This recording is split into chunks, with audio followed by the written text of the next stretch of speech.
My entitled mother comes to visit me, but only books a one-way ticket, as she had no intention of going home and instead demanded that I stay with her for what she said would just be a few more days. But instead of bending to her will, and after reflecting on the way she treated me as a child, I said to her absolutely not, and instead drove her straight to the airport and dropped her off, as she seriously put me in a very difficult position that I definitely didn't want to be in the first place. Here's what happened. Okay, I want to start off by saying that this really still weighs on me, and I'm just not sure if I made a mistake or not. For a bit of background, my mom was awful growing up. Things got so bad that at 12 years old, I left the home through the courts and moved in with my dad. And that decision fractured our family. On the court paperwork under name of child, she wrote something like, "Oh, I have no son." And I've carried that with me ever since then. And I had little to no contact with her after that. I had maybe contact when I was 17, again in my early 20s, and not consistently until much later. I'm now almost 40 years old, and I spent over 20 years drinking heavily. But finally, after getting sober in 2018, I made an effort to reconnect with my family, including my mom. She's now closer to 70 years old and has zero contact with 2 of her 3 kids. Now, reconnecting was not easy. When I asked if she ever reflected on the way she treated me, she told me that I was an adult and I needed to let it go already. And that was really a turning point for me. I realized any forgiveness would be one-sided. If I wanted peace, it was on me. Since then, our relationship has been rocky but present. We've had family reunions and even traveled overseas together for 3 weeks, and we argue often, usually over small things, but we stayed in contact until this. Last summer, I invited her to my city to see a band that she's loved ever since I was young. The plan was simple. She would arrive on Wednesday, we would go to the concert on Thursday, and she would fly out to visit my sisters on Friday, and I would leave early Saturday for my own trip. And you know what? She agreed to all of this. But when she arrived, she mentioned she had only bought a one-way ticket and that she would book the Friday flight later on. And honestly, that really made me uneasy, and I reminded her several times to make sure it was booked. I thought it was clear in my wording and tone that I didn't want anyone staying in my house while I was gone. Well, Friday came along and the concert was fine, but then she told me that she still hadn't bought a plane ticket yet. And now, with prices having gone up, she planned to stay a few extra days while I was away. Well, I told her plainly, I'm leaving at 5 o'clock in the morning tomorrow, and you need to get on that plane. I even offered to cover the extra cost. But when I said this, she refused to do so, and instead invited herself to stay at my place. And that's when I said clearly that I wasn't comfortable with anyone staying in my home while I wasn't there. She then accused me of not trusting her and said, "Oh, I'm your mother." But I said it wasn't about trust. I just didn't want anyone in my house. The argument eventually escalated, and finally she said to me, "Fine, take me to the airport." And I really think that she expected me to cave, but I didn't. I packed the car, I grabbed my daughter, and I drove her to the airport in silence. When we arrived, it felt like a standoff, like she was waiting for me to say, "Never mind, don't go." But you know what? I didn't. I took her bag out, I set it on the curb, and I said to her, "If you can't find a ticket, let me know. I can help you pay for a hotel." And then I straight up left. Well, fast forward to months later, and I'm still thinking about it. I don't think I stranded my mom with no options. I offered to cover the cost of the flight and hotel, but I did leave her at the airport knowing that she had not booked a ticket. So am I the jerk here? Because I don't know what else to do.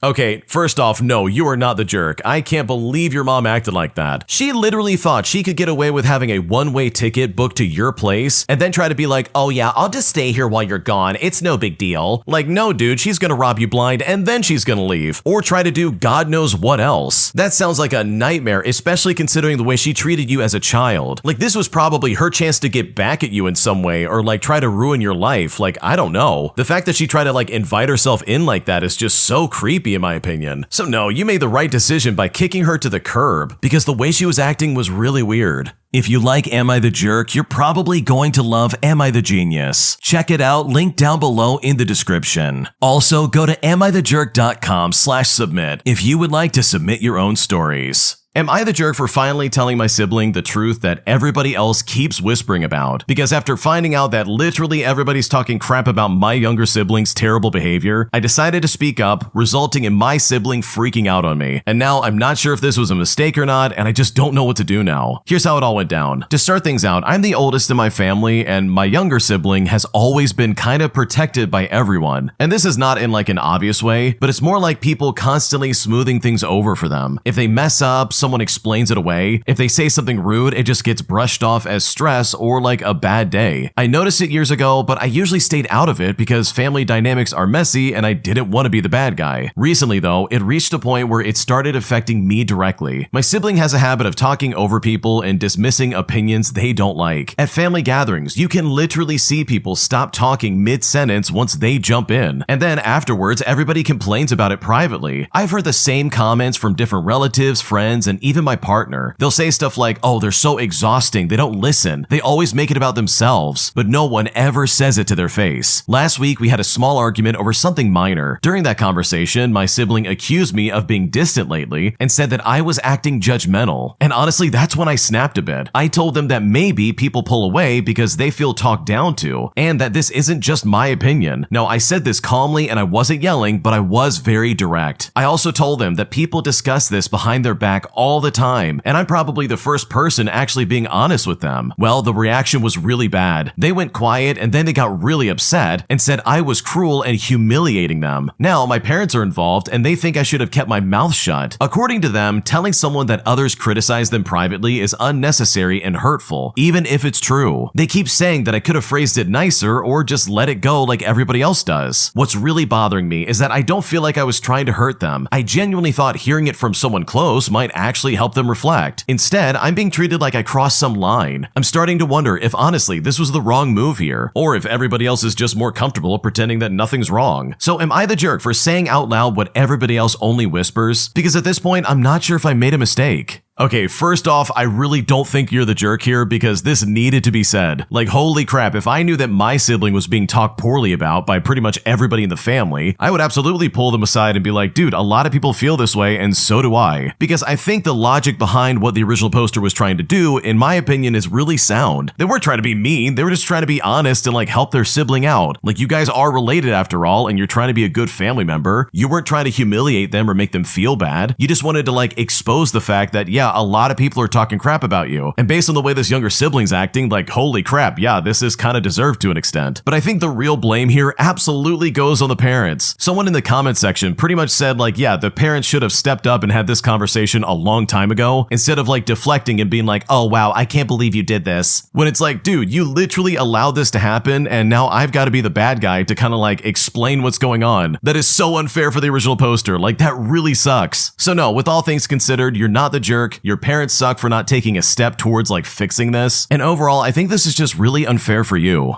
My idiot boyfriend broke my no contact boundary with my terrible mother, and now he wants me to reconnect with her in a way that I am not ready for, nor do I even want to begin to do in the first place. And at this point, I feel completely betrayed because my boyfriend is not understanding where I'm coming from, and I'm kind of worried that my relationship might be over. Here's what's happening. Okay, to give a bit of context for this situation, from the ages of 11 years old to 15 years old, I hated my mother. We argued daily because I hated my terrible stepfather. He was a drunk who would get physical with my mom in front of my younger sibling and I, and during most school nights, I would stay awake from 2 o'clock in the morning until 4 o'clock in the morning, just arguing with him about the way he treats my mother. Afterwards, he would storm out of the house and my mom would say, "You need to respect him. You just love to start problems. You're so dramatic. Why don't you just mind your own business? Why are you so mad all the time?" But it's like, yeah, I was mad all the time because I didn't understand why she was dating someone so terrible. My grandparents hated him, my aunts and uncles hated him. Everybody knew he was a terrible person. Eventually, I forgave my mother. She ended up leaving him and later admitted that she stayed because we needed his income to survive. Truthfully, she did not have enough money to support my sister and I alone. It doesn't excuse my mom's behavior to me as a child, but I understood why she preferred a black guy over an eviction notice. Well, fast forward to 2024, and at the time, my mom and I are on great terms. We bake, we shop, we laugh, and we have an amazing summer. But then my mom meets this guy. He starts punching walls and smashing plates, and eventually he gets physical with her. Like clockwork, she tells me that I need to respect him. And at this moment, my entire world shatters. The years of therapy I've done, our entire relationship that I've built from scratch, just gone in a flash. I then spiral into the worst depressive episode of my life. I rapidly lose weight, my room becomes a mess, I take a semester off from school, and every day is just crying, arguing, and sleeping. That winter, my boyfriend was the only thing keeping me alive. He cleaned my room, he brought me food after 10-hour shifts, he calmed me down after panic attacks, or just hugged me. me. I truly don't think I would have regained my strength without his support. Well, after the worst 5 months of my life, I decided to study abroad in Greece. I needed space, and no, I didn't tell my mother. I just packed a suitcase and I left. I could barely even look at her. I did not understand why she was tolerating his behavior in her own home. She was no longer a low-income mother raising 2 younger children. She now has a great job making decent money. She owns her car and is buying a second home. At the airport, my boyfriend asked when I last spoke to her, but I just laughed it off and I kissed him goodbye. Well, during my second week in Athens, my mom starts calling everyone trying to find me. My boyfriend keeps asking why I won't call her, but I explain again that I won't speak to her until she leaves her boyfriend and gets extensive counseling, which is also something that I told my mother when I was home. But my boyfriend pushed back. He said, she is still your mother, so you're never going to tell her that you're in Greece? You could just text her how you're doing. And so at that moment, I set a boundary with my boyfriend. I told him that if she calls or texts him, I don't want him to respond. But when I said this, he was agitated and complained about not understanding why he had to cut my mom off. For reference, him and my mother had a great relationship. I'd honestly say that she was his second mother, but reluctantly, he eventually agreed. He would still push me to contact my mother at random points during my time abroad, and I'd constantly re-explain to him that I need to stop talking to her for my own sake. Now, as a note, I learned later that she knew I was in Athens within days of me landing. An extended family member innocently brought it up after seeing my social media post, and I should also mention that my sister, my godparents, and a handful of other close family members also knew about my departure months before I left. So basically, I didn't move countries without telling someone beforehand. Well, fast forward to Mother's Day, and I'm having a terrible, tear-filled day. Not only do I miss my mom, but I also find out from my boyfriend that he's been sending my mom updates about where I've been, telling her about how I'm doing in Greece and all this other stuff. I mean, he even texted her Happy Mother's Day for crying out loud. I felt completely betrayed. It wasn't just that he crossed a boundary, it felt like he chose my mother's feelings over my own mental health. I'm bringing this up because it's December now, and I still don't think that I can trust him. Christmas was hard without my mom. She did break up with her boyfriend, but I still just don't trust her, and I don't know when or if I ever will. When my boyfriend asked if I'm going home for Christmas, it felt like I'm being asked to justify my pain all over again. Having to constantly explain and defend my decision to go no contact is exhausting, especially to my high school sweetheart, someone I've held dear to my heart for 8 years. Also, as a final note, no, my mother is not in therapy or any sort of counseling at the moment. And yes, my boyfriend did know about my mother and I's history regarding her ex. I told him all about it when we were 17 years old. My childhood makes this entire experience so much more triggering, and at this point, I just don't know what to do.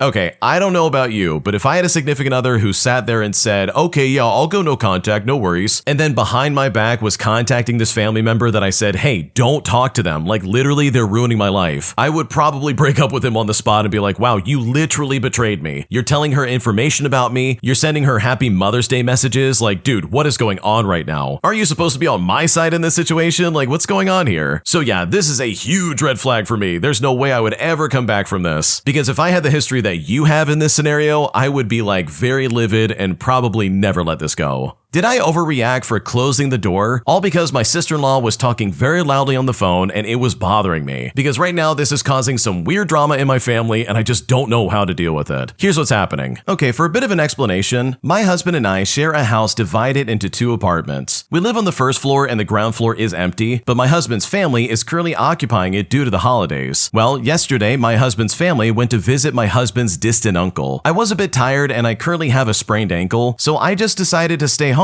And for reference, my sister-in-law also stayed as well. I was sitting in the living room on the first floor and reading a book, but my sister-in-law was constantly talking on the phone. It was really loud, and after 2 hours, I was getting a bit tired of hearing her laugh. So I went downstairs and I closed the door. Well, 5 minutes later, I heard her open it again. We have 2 cats, and both of them went up to the first floor to lay down in the living room, but my sister-in-law left the door open and continued to talk loudly. So I went down again and I closed the door once again. The cats were still with me, and we have no other pets, but guess what? She opened the door again and just kept talking. Now at this point, I was a little frustrated, so I went down again, and this time before closing the door, I asked her not to open it again, and she said to me, okay. But then guess what? 10 minutes later, I heard the door open again. Well, at this point, I got angry, I found the key, and I locked the door this time. Then after about 20 minutes, I heard my sister-in-law trying to open the door again, but she quickly gave up, so I didn't worry too much and just figured that that was the end of the problem. But that evening, when everyone got home and we were sitting down for dinner, my sister-in-law brought it up and was so dramatic. She basically said that I was hiding from her, and apparently I was avoiding her instead of talking to her, and that she was really worried about me while I was locked up there. I then reminded her that she had spent a good 5 hours talking to somebody on the phone, and that she was not interested at all in talking to me either. I also asked her why she had to keep the door open, even after I asked her not to. She tried to use the cats as an example, but I reminded her that the cats were with me after the first time. She then started making other excuses, and it turned back into this, "Oh, I was worried about you. You have a problem with your leg." But I told her that my leg was hurting because of her, because I literally had to keep climbing up and down the stairs. Well, eventually the topic finally changed, but privately my husband told me that I had indeed overreacted about it, and I should have let her have the door open and go to the bedroom and just read there. So seriously, did I overreact here? Like, am I at fault in any way? Because I'm honestly not sure what to do now. Okay, in my opinion, spending 5 hours on the phone talking extremely loudly and not finding like a private corner to talk or do anything else is super annoying and not something I would ever want to put up with. Like, I 100% would close the door and be like, "Oh my gosh, please shut up. Stop opening the door. Leave me alone. The only reason your leg would be hurting is because this idiot's making you climb the stairs over and over again." So no, you're not overreacting. Like, your husband's completely in the wrong. And in my opinion, I think your sister-in-law's at fault here because she was being very annoying at a time where you needed to rest.